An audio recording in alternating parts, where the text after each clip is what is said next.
हरियापुर गांव में सावन का महीना शुरू हो चुका था। आसमान काले बादलों से ढका हुआ था और पिछले 3 दिनों से लगातार बारिश हो रही थी। लेकिन इस सुहावने मौसम में एक ही चीज की सबसे ज्यादा चर्चा थी, मदन के मछली के पकौड़े। मदन गांव के किनारे एक छोटी सी झोपड़ी नुमा दुकान चलाता था। उसके हाथों में ऐसा जादू था कि जो एक बार उसकी मछली का पकौड़ा खा लेता, वो उसका दीवाना हो जाता। आओ भाई साहब, गर्मा गर्म मछली के पकौड़े तैयार हैं। ऐसी बारिश में ऐसे मछली पकौड़े पूरे जिले में कहीं नहीं मिलेंगे। एक बार खाओगे तो उंगलियां चाटते रह जाओगे। मदन अपनी दुकान पर अकेला ही काम करता था। उसकी पत्नी कमला घर पर मछलियों को साफ करने और मसाला तैयार करने में उसकी मदद करती थी। मदन का मानना था कि व्यापार में ईमानदारी और स्वाद ही सबसे बड़ी पूंजी है। तभी वहाँ गांव का एक पुराना ग्राहक रामू आता है और कहता है, मदन भाई, जल्दी से 1 प्लेट पकौड़े लगा दो। इस बारिश ने तो हड्डियां कंपा दी हैं। अब तुम्हारे हाथ के बने मछली के पकौड़े ही राहत देंगे। अरे रामू भाई, अभी लीजिए, बस 2 मिनट सब्र रखिए। पकौड़े अभी ताजे ताजे कढ़ाई से बाहर आ रहे हैं। साथ में धनिया की चटनी भी लीजिएगा। रामू ने जैसे ही पकौड़ा मुंह में रखा, उसके चेहरे पर सुकून आ गया। मदन मुस्कुराहट के साथ अपनी दुकान पर काम में लगा हुआ था। उसे पता था कि बारिश जितनी तेज होगी, उसकी बिक्री उतनी ही बढ़ेगी। लेकिन उसे इस बात का अंदाजा नहीं था कि गांव का लालची साहूकार, जो हर किसी की तरक्की से जलता था, उसकी दुकान पर नजर गड़ाए बैठा है। साहूकार धर्मदास अपने आलीशान बरामदे में बैठा था। उसके सामने उसका चापलूस नौकर लल्लन खड़ा था। साहूकार की नजरें दूर मदन की दुकान पर जमी हुई थी, जहां बारिश के बावजूद लोगों की भीड़ लगी हुई थी। साहूकार को ये बात हजम नहीं हो रही थी कि एक मामूली सा मछली बेचने वाला उसके सामने इतना नाम कमा रहा है। लल्लन, तूने देखा, इस मूसलाधार बारिश में भी लोग मदन की दुकान पर ऐसे टूट रहे हैं जैसे वहां सोना बट रहा हो, जबकि मेरा अनाज का गोदाम खाली पड़ा है और कोई नया सौदा भी नहीं मिल रहा। हुजूर, आपने सही कहा। मदन का हाथ बड़ा साफ है और उसके पकोड़ों की खुशबू हवा के साथ सीधे लोगों के घर तक पहुंच जाती है। इसीलिए कोई खुद को रोक नहीं पाता। खुशबू नहीं, ये मेरी आंखों का कांटा है। अगर ये ऐसे ही पैसे कमाता रहा तो कल को मुझसे कर्ज लेना बंद कर देगा। मुझे कुछ ऐसा करना होगा कि इसकी ये दुकान बंद हो जाए या फिर सारा मुनाफा मेरी जेब में आए। उधर मदन अपनी दुकान बढ़ाने के बाद घर पहुंचता है। वो भीगा हुआ था, लेकिन उसके चेहरे पर संतोष था। उसकी पत्नी कमला ने उसके लिए तौलिया निकाला और उसे गर्म पानी दिया। जी, आज तो बहुत देर हो गई। क्या आज भी बहुत भीड़ थी? और सुनिए, मछुआरे का पिछला हिसाब भी तो चुकता करना है। अरे कमला, आज तो उम्मीद से ज्यादा कमाई हुई है। सावन की बारिश ने ग्राहकों की भूख बढ़ा दी है। कल सुबह सबसे पहले मछुआरे के पास जाऊंगा और उसे पूरे पैसे देकर और ज्यादा ताजी मछलियां ले आऊंगा। मुझे लग रहा है कि कल और भी ज्यादा भीड़ होने वाली है। मदन अपनी योजना बना रहा था, लेकिन साहूकार धर्मदास ने अपने दिमाग में एक जाल बुनना शुरू कर दिया था। उसने लल्लन को अपने पास बुलाया और कान में कुछ कहा, जिसे सुनकर लल्लन के चेहरे पर एक कुटिल मुस्कान आ गई। अगली सुबह आसमान थोड़ा साफ था, लेकिन हवा में अभी भी नमी और ठंडक थी। मदन अपनी पुरानी साइकिल लेकर नदी किनारे बसे मछुआरे रघु के पास पहुंचा। मदन को आज 40 किलो ताजी मछली की जरूरत थी, क्योंकि उसे यकीन था कि आज भी वैसी ही भीड़ होगी। लेकिन जब वो वहां पहुंचा तो उसने देखा कि साहूकार का खास आदमी लल्लन पहले से ही रघु से बात कर रहा था। रघु भाई, आज जाल में क्या फंसा है? मुझे आज काफी माल चाहिए, क्योंकि बारिश के मौसम में ग्राहकों की मांग बहुत बढ़ गई है। अरे मदन भाई, बात दरअसल ये है कि आज साहूकार जी ने सुबह सुबह सारा स्टॉक पहले ही बुक कर लिया है। उनके घर कोई बड़ी दावत है शायद। मदन ये सुनकर हैरान रह गया। साहूकार तो कट्टर शाकाहारी था, फिर उसने इतनी सारी मछलियां क्यों मंगवाई? उसे समझ आ गया कि दाल में कुछ काला है। लल्लन पास आकर मदन की तरफ देखकर मुस्कुराने लगा। अरे मदन भाई, परेशान क्यों होते हो? साहूकार जी का दिल बहुत बड़ा है। अगर तुम्हें मछली चाहिए तो तुम साहूकार जी की कोठी पर आकर उनसे बात कर लो, वो मना नहीं करेंगे। साहूकार और दरिया दिली, ये तो सूरज के पश्चिम से निकलने जैसा है। लेकिन अगर आज दुकान नहीं खुली तो मेरा नाम खराब हो जाएगा और ग्राहक लौट जाएंगे। मदन भारी मन से साहूकार की कोठी की ओर चल पड़ा, वो जानता था कि ये साहूकार की कोई चाल है, लेकिन उसके पास और कोई रास्ता नहीं था। जब वो कोठी पहुंचा तो साहूकार अपने आंगन में बैठा हुआ था और उसके सामने ताजी मछलियों की टोकरियां रखी हुई थी। मदन को देखते ही साहूकार के चेहरे पर एक कुटिल चमक आ गई। वो जानता था कि मदन अब उसके जाल में पूरी तरह फंस चुका है। आओ मदन, देखो कितनी ताजी और बढ़िया मछलियां हैं। मुझे पता चला कि तुम्हें आज माल नहीं मिला, तो मैंने सोचा कि मैं ही तुम्हारी मदद कर दूं। आखिर तुम भी इसी गांव के हो। साहूकार जी, आपकी बड़ी कृपा होगी। आप बस मुझे इन मछलियों का दाम बता दीजिए, मैं अभी पैसे चुका दूंगा और अपना काम शुरू करूंगा। पैसे? अरे भाई, पैसे तो तुम देती ही रहते हो। आज एक सौदा करते हैं। मैं तुम्हें ये सारी मछलियां मुफ्त में दे दूंगा, लेकिन मेरी एक छोटी सी शर्त है। कैसी शर्त साहूकार जी?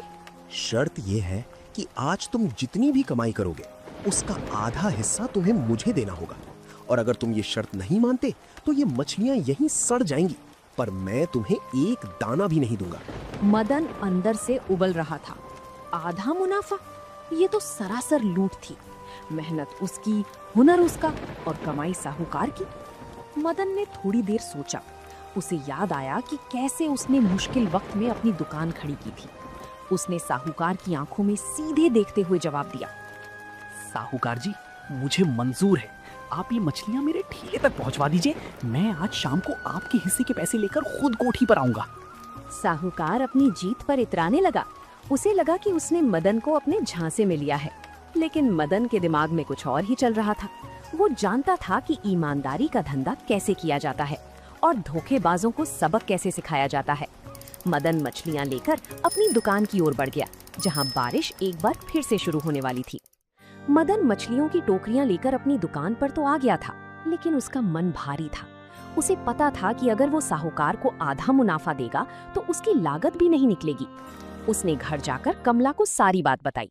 कमला पहले तो परेशान हुई, लेकिन फिर उसने मदन को तसल्ली दी। मदन ने कुछ देर सोचा और फिर उसके चेहरे पर एक चमक आ गई। कमला, साहूकार ने सोचा है कि वो मेरी मेहनत की कमाई खाएगा, लेकिन उसने मदन की चतुराई को कम आंका है। आज मैं दुकान पर पकौड़े तो बेचूंगा, लेकिन एक नए तरीके से। आप क्या करने वाले हैं? कहीं साहूकार को पता चला कि आप उसे धोखा दे रहे हैं तो वो गांव में आपका रहना मुश्किल न कर देगा। मैं उसे धोखा नहीं दूंगा, मैं बस अपने व्यवसाय का नियम बदल दूंगा। तुम बस जल्दी से अदरक और लहसुन का पेस्ट तैयार करो। आज पकौड़ों का स्वाद ऐसा होना चाहिए कि लोग खुद चल कर आएं। मदन ने अपनी दुकान पर पहुंचकर एक बड़ा सा बोर्ड लगाया। उस पर लिखा था, आज मछली के पकौड़े बिल्कुल मुफ्त, बस एक शर्त, अपनी इच्छा से इस दान पेटी के डिब्बे में दान दें। जैसे ही लोगों ने ये पढ़ा, पूरे गांव में खलबली मच गई। किसी को यकीन नहीं हो रहा था कि मदन मुफ्त में पकौड़े बांट रहा है। तभी वहाँ गांव का मुखिया आता है और कहता है, मदन, ये क्या पागलपन है? मुफ्त में खिलाओगे तो साहूकार का हिस्सा कहाँ से दोगे, और तुम्हारा घर कैसे चलेगा? मुखिया जी, बस आज का करिश्मा देखिए। बारिश का मौसम है, लोगों का मन खुश होना चाहिए। आप बस एक बार स्वाद चखिए, बाकी सब मुझ पर छोड़ दीजिए। जैसे ही कढ़ाई में मछली के पकौड़े तलने शुरू हुए, उनकी महक पूरे गांव की गलियों में तैरने लगी। लोग बारिश में छाता लेकर मदन की दुकान की तरफ दौड़ने लगे। मदन ने दुकान के बाहर एक बड़ा सा डिब्बा रख दिया था। मदन बड़े प्यार से सबको गर्मा गर्म पकौड़े खिलाने लगा। आइए आइए, आज सावन की इस बारिश में मदन की तरफ से आप सबको दावत है। भरपेट खाइए और अगर मन करे तो उस डिब्बे में कुछ डालते जाइएगा, ताकि कल भी हम आपके लिए ताजी मछली ला सकें। वाह मदन भाई, पकौड़े तो लाजवाब हैं, और तुम्हारी ये दरिया दिली देखकर दिल खुश हो गया। ये लो मेरी तरफ से इस नेक काम के लिए छोटा सा योगदान। ग्राहक ने चुपचाप डिब्बे में 50 रुपए डाल दिए, जबकि पकौड़ों की एक प्लेट की कीमत केवल 30 रुपए हुआ करती थी। धीरे धीरे भीड़ इतनी बढ़ गई कि मदन के हाथ कम पड़ने लगे। लोग मुफ्त के नाम पर आए थे, लेकिन मदन का व्यवहार और स्वाद देखकर कोई भी खाली हाथ नहीं जा रहा था। कोई 20 डाल रहा था तो कोई 100 का नोट। साहूकार जी, आपने मेरा मुनाफा मांगा था ना? अब देखिए, इस डिब्बे में जो है वो दान है, कमाई नहीं। व्यापार की भाषा में इसे उपहार कहते हैं, और उपहार पर किसी का हक नहीं होता। साहूकार धर्मदास को जब लल्लन ने ये खबर दी कि मदन मुफ्त में पकौड़े बांट रहा है, तो साहूकार का माथा घूम गया। उसे समझ नहीं आ रहा था कि मदन अपना नुकसान क्यों कर रहा है। वो अपनी छतरी लेकर खुद दुकान की ओर निकल पड़ा। साहूकार को लग रहा था कि मदन पागल हो गया है, पर उसे नहीं पता था कि मदन ने उसके ही जाल से निकलने का रास्ता ढूंढ लिया है। साहूकार धर्मदास मदन की दुकान के पास पहुंचा। वहां का नजारा देखकर उसकी आंखें फटी की फटी रह गई। बारिश के बावजूद लोग कतार में खड़े थे और मदन मुस्कुराहट के साथ सबको पकौड़े परोस रहा था। साहूकार ने देखा कि हर आदमी पकौड़े खाने के बाद उस डिब्बे में कुछ ना कुछ जरूर डाल रहा था। ये क्या तमाशा लगा रखा है मदन? गांव भर को मुफ्त में मछली के पकौड़े खिला रहे हो? क्या मेरा हिस्सा डुबाने का इरादा है? अरे साहूकार जी, तमाशा कैसा? आपने ही तो कहा था कि आज का मुनाफा आधा आधा होगा। मैं तो बस ग्राहकों को खुश कर रहा हूँ। खुश कर रहे हो या मुझे बर्बाद? अगर तुम पैसे ही नहीं लोगे तो मुनाफा कहाँ से होगा? और मुनाफा नहीं होगा तो तुम मुझे क्या दोगे? तुमने जानबूझकर मुफ्त का बोर्ड लगाया है ताकि तुम्हें मुझे कुछ देना ना पड़े। साहूकार जी, मुनाफा तो तब होता है जब सामान बेचा जाए। मैं तो आज पुण्य कमा रहा हूँ। ये लोग जो डिब्बे में डाल रहे हैं वो इनकी अपनी श्रद्धा है, मेरी कोई मांग नहीं। अब पुण्य का आधा हिस्सा तो मैं आपको नहीं दे सकता, वो तो सीधे ऊपर वाले के खाते में जाता है। साहूकार गुस्से से लाल पीला हो गया। उसे समझ आ गया कि मदन ने उसे उसी के खेल में मात दे दी है, पर उसके मन में बदले की आग और तेज हो गई। रात के 2 बज रहे थे। बारिश अब धीमी हो गई थी। मदन दुकान बढ़ाकर घर जा चुका था, लेकिन वो अपना वो दान का डिब्बा दुकान के अंदर ही छोड़ गया था। साहूकार की कोठी पर साजिश रची जा रही थी। साहूकार ने लल्लन को एक काला कपड़ा थमाया। लल्लन, उस डिब्बे में आज कम से कम 10-15 हजार रुपए होंगे। अगर मदन मुझे आधा हिस्सा नहीं दे रहा तो मैं पूरा हिस्सा खुद ले लूंगा। जा और वो डिब्बा उठाकर लिया। किसी को कानों कान खबर नहीं होनी चाहिए। हुजूर, काम पक्का समझिए। इस अंधेरी रात और बारिश के शोर में किसी को पता भी नहीं चलेगा कि कब संदूक साफ हो गया। लल्लन दबे पांव मदन की दुकान की ओर बढ़ा। उसने दुकान की कच्ची दीवार के पीछे से रास्ता बनाया और अंदर दाखिल हो गया। उसने देखा कि डिब्बा वहीं रखा था। लल्लन ने डिब्बे को उठाकर कोठी की तरफ भागने लगा। उसे लग रहा था कि आज उसकी और साहूकार की किस्मत चमकने वाली है। मालिक, ये देखिए, पूरा का पूरा माल उठा लाया हूँ। बहुत भारी है, लगता है आज तो चांदी ही चांदी है। साहूकार की आंखों में लालच की चमक थी। उसने जल्दी से डिब्बे का ढक्कन खोला, लेकिन जैसे ही उसने अंदर हाथ डाला तो वो चौंक गया। साहूकार ने हाथ बाहर निकाला तो उसकी उंगलियों पर चिपचिपी स्याही और कुछ कंकड़ लगे थे। डिब्बे में ऊपर तो थोड़े बहुत पैसे थे, लेकिन नीचे सिर्फ भारी पत्थर भरे हुए थे। तभी लल्लन ने डिब्बे के नीचे चिपका हुआ एक छोटा सा कागज देखा। मालिक, ये देखिए, इस पर कुछ लिखा है। साहूकार जी, दान का पैसा मंदिर की तिजोरी में सुरक्षित पहुंचा दिया गया है। चोरी की नीयत रखने वालों के लिए इसमें केवल पत्थर और काली स्याही है। साहूकार को अब समझ आया कि मदन ने शाम को दुकान बढ़ाते वक्त ही सारा असली पैसा निकाल दिया था। साहूकार की उंगलियों पर लगी वो काली स्याही ऐसी थी जो हफ्तों तक छूटने वाली नहीं थी। यानी अब साहूकार का चेहरा उसकी चोरी की गवाही खुद देने वाला था।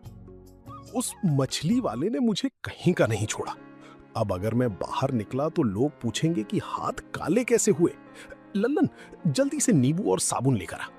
आइए भाइयों, आज पकौड़े मुफ्त नहीं है, लेकिन दाम बिल्कुल वाजिब हैं। मेहनत की कमाई का स्वाद ही कुछ और होता है। मदन भाई, कल तुमने जो किया उसने सबका दिल जीत लिया।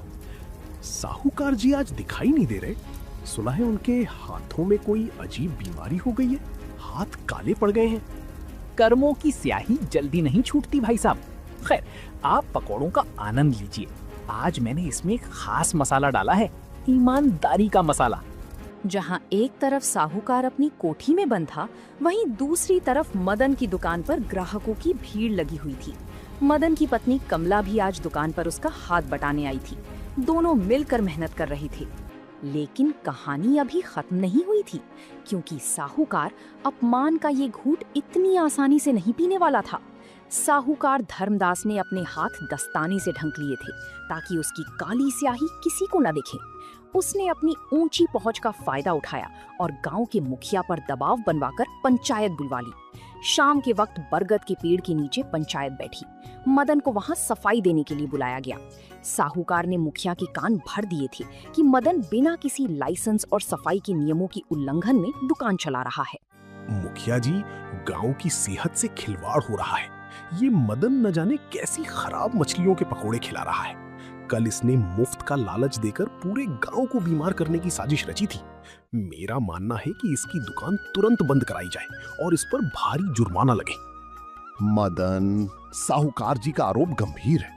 क्या तुम्हारे पास खाने पीने का सामान बेचने का कोई सरकारी कागज है? और तुम इतनी भीड़ में सफाई का ध्यान कैसे रखते हो? मुखिया जी, मैं एक छोटा सा दुकानदार हूँ, साहूकार जी की तरह बड़ी कोठी का मालिक नहीं। रही बात सफाई की, तो गांव का हर इंसान जानता है कि मेरी दुकान की मछलियां ताजी होती हैं। साहूकार जी को कल मेरी दुकान से बहुत लगाव था, आज अचानक नफरत कैसे हो गई?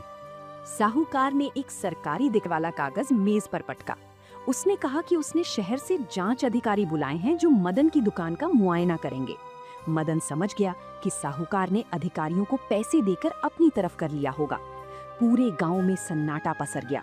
सबको लगा कि अब मदन की दुकान सच में बंद हो जाएगी। अगले दिन बारिश फिर से शुरू हो गई। साहूकार 2 सूट बूट वाले अधिकारियों को लेकर मदन की दुकान पर पहुंचा। गांव वाले दूर खड़े होकर तमाशा देख रहे थे। साहूकार के चेहरे पर जीत की मुस्कान थी। उसे पक्का यकीन था कि अधिकारी मदन की दुकान में कमियां निकाल देंगे और उसे सील कर देंगे। तुम मदन हो? अपनी दुकान के बर्तन और मछलियों का स्टॉक दिखाओ। हमें खबर मिली है कि तुम नियमों का पालन नहीं कर रहे हो।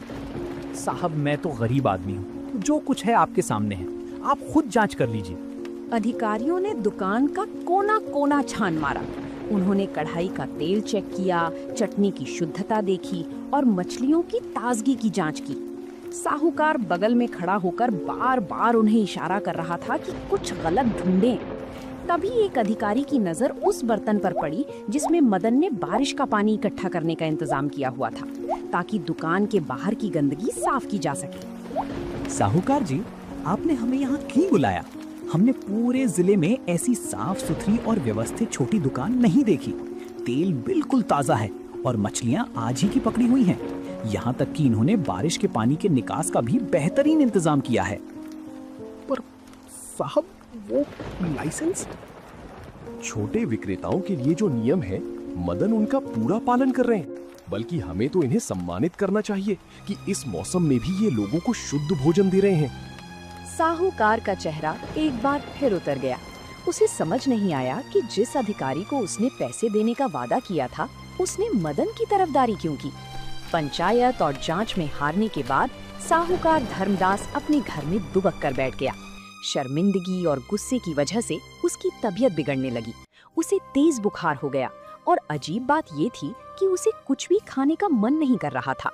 गांव के हकीम ने कहा कि ये मानसिक तनाव और कमजोरी की वजह से है। साहूकार की पत्नी ने बहुत कोशिश की, लेकिन साहूकार ने 2 दिनों से अन्न का एक दाना भी नहीं चखा था। जब ये खबर मदन तक पहुंची तो उसने कुछ अलग करने का सोचा। जी, आपने सुना? साहूकार जी बीमार पड़ गए हैं। लोग कह रहे हैं कि उनके पापों का घड़ा भर गया है। देखो कमला, दुश्मनी अपनी जगह है और इंसानियत अपनी जगह। साहूकार ने जो किया वो उसका कर्म था, लेकिन अगर कोई बीमार है तो हमें उसकी मदद करनी चाहिए। मैं उनके लिए कुछ खास बनाऊंगा। मदन ने अपनी दुकान पर जाकर ताजी मछलियों का सूप और बहुत ही कम तेल मसाले वाले मछली के उबले हुए पकौड़े तैयार किए, जो सेहत के लिए अच्छे थे। वो खुद एक बर्तन में इन्हें लेकर साहूकार की कोठी पर पहुंचा। साहूकार जी, सुना है आपकी तबीयत ठीक नहीं है। देखिए मैं आपके लिए क्या बनाकर लाया हूँ। तुम यहाँ क्यों आए हो मदन? मेरा मजाक उड़ाने? देखो मेरे हाथ, वो स्याही अभी भी नहीं छूटी है। तुम जीत गए हो, अब जाओ यहाँ से। मदन ने बिना कुछ कहे सूप का कटोरा साहूकार के पास रख दिया। उसकी सोंधी खुशबू ने साहूकार की भूख जगा दी। साहूकार ने झिझकते हुए 1 चम्मच सूप पिया और उसे अद्भुत शांति महसूस हुई। उसे एहसास हुआ कि जिस इंसान को वो बर्बाद करना चाहता था, वही उसकी बीमारी में सबसे पहले भोजन लेकर खड़ा है। साहूकार की आंखों में आंसू आ गए। मदन, मुझे माफ कर दो। मैं अपनी अमीरी के घमंड में अंधा हो गया था। मैंने तुम्हारे काम में अड़ंगे डाले, तुम्हें चोर साबित करने की कोशिश की, लेकिन तुम सच में बड़े दिल वाले निकले। साहूकार जी, व्यापार और रंजिश को अलग रखना चाहिए। आप गांव के बड़े बुजुर्ग हैं। आपकी ईर्ष्या ने आपको बीमार किया है, मेरी दुकान ने नहीं। आप ठीक हो जाइए, यही मेरे लिए बड़ी जीत है। साहूकार ने उसी वक्त लल्लन को बुलाया और अपनी तिजोरी से वो 10,000 रुपए निकाले जो उसने मदन को फंसाने के लिए रखे थे। उसने वो पैसे मदन की तरफ बढ़ा दिए। साहूकार ने तय किया कि वो अब अपनी संपत्ति का इस्तेमाल लोगों को दबाने के लिए नहीं बल्कि गांव की भलाई के लिए करेगा। ये पैसे लो मदन, ये तुम्हारी चतुराई का इनाम नहीं बल्कि मेरे प्रायश्चित की पहली किश्त है। इससे तुम अपनी दुकान को एक पक्की दुकान में बदल लो ताकि बारिश में तुम्हें और तुम्हारे ग्राहकों को कोई दिक्कत ना हो। साहूकार जी, ये पैसे मैं रख तो लूंगा, लेकिन इसे मैं अपने लिए नहीं बल्कि गांव के अस्पताल में दवाइयों के लिए दूंगा। मेरी दुकान तो मेरी मेहनत से ही पक्की बनेगी। साहूकार मदन की बात सुनकर दंग गया। उसे आज समझ आया कि असली चतुराई केवल पैसे कमाने में नहीं बल्कि लोगों का दिल जीतने में होती है। साहूकार के मन से बोझ उतर गया और उसकी सेहत में सुधार होने लगा। अब वो कोठी के अंदर बैठने के बजाय गांव के विकास कार्यों में हाथ बटाने लगा था। देखो कमला, सावन जा रहा है लेकिन जाते जाते हमारे गांव को कितना कुछ दे गया। जी, आपने सही कहा। आपकी चतुराई और सादगी ने न केवल हमारी दुकान बचाई बल्कि साहूकार जी जैसे पत्थर दिल इंसान को भी पिघला दिया। एक शाम जब सूरज ढल रहा था, साहूकार खुद मदन की दुकान पर आया। आज उसके हाथों में कोई दस्ताने नहीं थे। स्याही के निशान तो मिट गए थे, लेकिन उन हाथों में अब मदन के लिए सम्मान की एक नई लकीर थी। साहूकार ने सबके सामने घोषणा की, भाइयों, आज से मदन की ये दुकान केवल एक ठेला नहीं बल्कि हरियापुर की शान के नाम से एक पक्की दुकान बनेगी और इसका उद्घाटन गांव का सबसे ईमानदार व्यक्ति मदन खुद करेगा। साहूकार जी, ये तो आपका बड़प्पन है। मैं तो बस एक मामूली मछली पकौड़े बेचने वाला हूँ। मेरा काम तो बस लोगों को स्वाद देना है। जिसके बाद मदन ने अपनी नई पक्की दुकान की शुरुआत की। आज भी बारिश हो रही थी, लेकिन अब किसी को भीगने का डर नहीं था। दुकान के ऊपर एक बड़ा सा शेड बन गया था, जिसके नीचे गांव के लोग आराम से बैठकर मछली के पकौड़ों का आनंद ले रहे थे।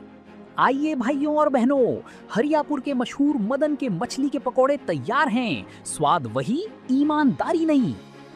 मदन ने अपनी बुद्धिमानी से ये साबित कर दिया कि व्यापार केवल पैसों का खेल नहीं है, बल्कि ये रिश्तों और विश्वास की बुनियाद पर खड़ा होता है।